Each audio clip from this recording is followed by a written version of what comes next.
Indonesia gelap, Indonesia gelap, Indonesia gelap. Belum juga sembuh rakyat Indonesia dari luka korupsi timah yang rugikan negara 271 triliun. Dan sekarang terjadi lagi korupsi Pertamina yang telah merugikan negara hingga 193,7 triliun. Kerugian ini berasal dari beberapa komponen utama, termasuk ekspor minyak mentah dalam negeri yang tak sesuai kebijakan pemanfaatan energi nasional. Kasus mega korupsi ini diduga telah dilakukan sejak tahun 2018 lalu, dan ditaksir mengakibatkan kerugian hingga hampir 1 kuadriliun. Jumlah ini jauh lebih tinggi dibandingkan dengan kasus korupsi timah yang melibatkan suami Sandra Dewi, Harvey Muiz yang mencapai 271 triliun. Ya Allah, mengapa Indonesia menjadi begini? Korupsi yang ugal-ugalan dari pejabat yang sinting. 4 kasus korupsi di zaman Rasulullah. Sejarah mencatat, setidaknya telah terjadi 4 kali kasus korupsi pada zaman Nabi Shallallahu Alaihi Wasallam, yaitu pertama, kasus gulul atau penggelapan yang dituduhkan oleh sebagian pasukan perang Uhud terhadap Nabi Shallallahu Alaihi Wasallam. Kedua, kasus budak bernama Midam atau Kirkirah yang menggelapkan mantel. Ketiga, kasus seseorang yang menggelapkan perhiasan seharga 2 dirham. Keempat, kasus hadiah, gratifikasi, bagi petugas pemungut zakat di kampung Bani Sulaim, bernama Ibn Alutbiyah. Mengenai kasus pertama, gulul atau penggelapan yang dituduhkan oleh sebagian pasukan perang Uhud terhadap Nabi Shallallahu Alaihi Wasallam, Allah berfirman di dalam surat Ali Imran ayat 161. Menurut ulama ahli tafsir dan ahli sejarah, ayat ini turun berkaitan dengan kasus yang terjadi saat perang Uhud tahun kedua Hijriah. Kala itu pasukan kaum muslimin menderita kekalahan sangat tragis. Para pasukan panah berbondong-bondong turun dari Bukit Uhud untuk ikut berebut harta rampasan perang. Padahal Rasulullah Shallallahu Alaihi Wasallam sejak semula sudah berpesan jangan sekali-kali meninggalkan Bukit Uhud. Apapun yang terjadi kata beliau, menang atau kalah, jangan sekali-kali meninggalkan posisi Bukit Uhud agar kita bisa melindungi atau membentengi bala tentara yang berada di bagian bawah bukit, termasuk Nabi Shallallahu Alaihi Wasallam sendiri yang kala itu menjadi panglima perang. Namun mereka melanggar perintah Nabi Shallallahu Alaihi Wasallam, bahkan mencurigai Nabi Shallallahu Alaihi Wasallam akan menggelapkan harta rampasan perang yang tampak sangat banyak oleh mereka. Pada saat Rasulullah Shallallahu Alaihi Wasallam mengetahui pasukan pemanah turun dari Bukit Uhud, beliau bersabda, "Kalian pasti mengira bahwa kami akan melakukan gulul, korupsi terhadap ghanimah, harta rampasan perang, dan tidak akan membagikannya kepada kalian." Pada saat itulah turun surat Ali Imran ayat 161. Kasus korupsi kedua, menimpa seorang budak bernama Midam atau Kirkirah. Dia seorang budak yang dihadiahkan untuk Nabi Shallallahu Alaihi Wasallam. Kemudian, Nabi Shallallahu Alaihi Wasallam mengutusnya untuk membawakan sejumlah harta ghanimah atau hasil rampasan perang. Dalam sebuah perjalanan, tepatnya di Wadil Qura, tiba-tiba Midam atau Kirkirah, seorang budak itu terkena bidikan nyasar, salah tembak, sebuah anak panah menusuk lehernya sehingga dia tewas. Para sahabat Nabi kaget. Mereka serentak mendoakan sang budak semoga masuk surga. Di luar dugaan, Rasulullah Shallallahu Alaihi Wasallam tiba-tiba bersabda bahwa dia tidak akan masuk surga. Tidak, demi Allah, yang diriku berada di tangannya. Sesungguhnya mantel yang diambilnya pada waktu penaklukan Khaibar dari rampasan perang yang belum dibagi akan menyulut api neraka yang akan membakarnya.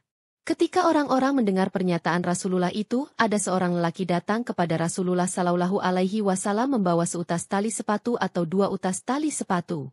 Ketika itu, Nabi Shallallahu Alaihi Wasallam mengatakan, seutas tali sepatu sekalipun akan menjadi api neraka. Hadits riwayat Abu Dawud. Pelajaran yang bisa diambil, korupsi sebuah mantel dan seutas tali sepatu saja, sabda Nabi Shallallahu Alaihi Wasallam, pasti akan masuk neraka. Jelaslah, korupsi yang terjadi pada hari ini, dengan modus dan jumlah yang sangat besar, dan dampak yang sangat luas, sistematik, dan terstruktur, akan mendapatkan balasan yang lebih pedih lagi. Kasus korupsi ketiga adalah kasus seorang yang menggelapkan perhiasan seharga 2 dirham. Hal ini dijelaskan dalam hadits riwayat Abu Dawud. Ada seorang sahabat Nabi yang meninggal dunia pada waktu terjadi peristiwa penaklukan Khaibar. Hal ini dibicarakan oleh mereka, hingga sampai didengar Rasulullah Shallallahu Alaihi Wasallam. Beliau bersabda, "Syalatkanlah saudara kalian ini." Pada saat itu raut muka orang-orang berubah, karena keheranan dengan perintah Nabi ini. Rasulullah Shallallahu Alaihi Wasallam mengatakan, sungguh saudara kalian ini menggelapkan harta rampasan perang di jalan Allah.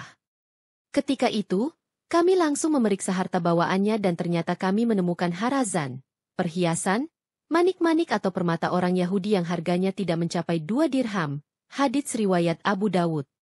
Perintah Nabi Shallallahu Alaihi Wasallam, syalatkanlah saudara kalian ini, memberikan isyarat bahwa Nabi Shallallahu Alaihi Wasallam tidak berkenan menyalati jenazah seorang koruptor.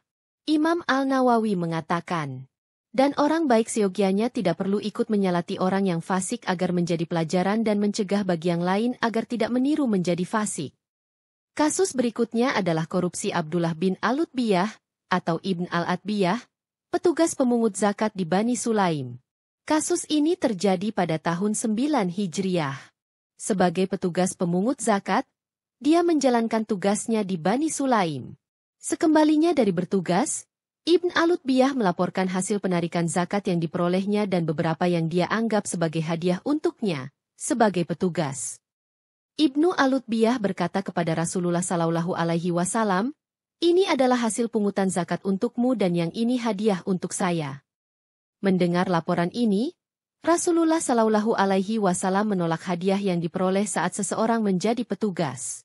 Rasulullah Shallallahu Alaihi Wasallam bersabda, jika kamu duduk saja di rumah bapak dan ibumu, apakah hadiah itu akan datang sendiri untuk kamu? Kemudian, Rasulullah Shallallahu Alaihi Wasallam langsung naik mimbar berpidato di hadapan orang banyak untuk memberitahukan ke publik tentang peristiwa ini. Hadits tentang kasus Ibn Al-Utbiyah ini diriwayatkan oleh Imam Muslim dan Al-Bukhari dengan redaksi Imam Muslim. Dari Abi Humaid As-Sa'idi radhiyallahu anhu, diriwayatkan bahwa, ia berkata, Rasulullah Shallallahu Alaihi Wasallam mengangkat seorang lelaki dari suku Al-Qas bernama Ibn Al-Utbiyah untuk menjadi pejabat pemungut zakat di Bani Sulaim. Ketika ia datang, menghadap Nabi Shallallahu Alaihi Wasallam untuk melaporkan hasil pemungutan zakat, beliau memeriksanya.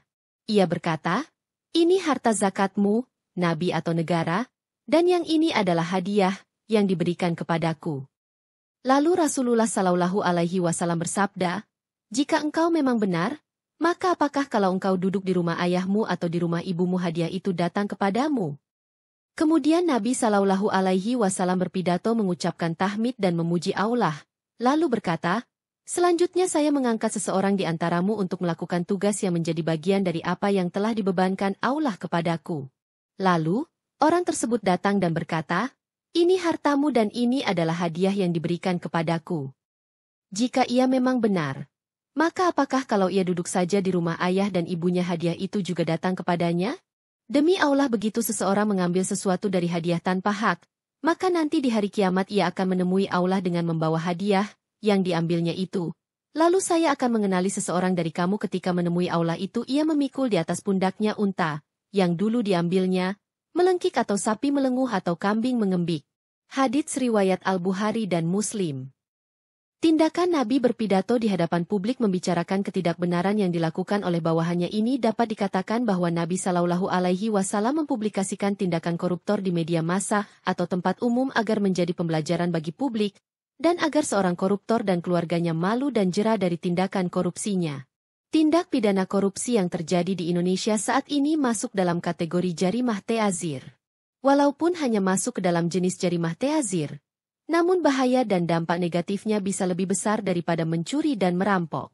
Dengan demikian, bentuk hukuman ta'zirnya dapat berupa pidana pemecatan, pidana penjara seumur hidup, dan bahkan bisa berupa pidana mati. Untuk menindak pelaku korupsi, bisa juga diambil dari jarimah hirabah. Tindak pidana ini disebutkan dalam Quran Surah Al-Maidah ayat 33 dengan sanksi hukuman mati, disalib, dipotong tangan dan kaki secara silang atau diasingkan. Sesungguhnya pembalasan terhadap orang-orang yang memerangi Allah dan Rasul-Nya dan membuat kerusakan di muka bumi, hanyalah mereka dibunuh atau disalib, atau dipotong tangan dan kaki mereka dengan bertimbal balik, atau dibuang dari negeri, tempat kediamannya. Yang demikian itu, sebagai suatu penghinaan untuk mereka di dunia, dan di akhirat mereka beroleh siksaan yang besar.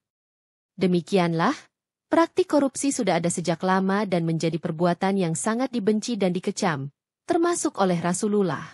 Nabi bersikap sangat tegas kepada para pejabat bawahannya, agar dalam bertugas selalu adil, jujur, dan amanah.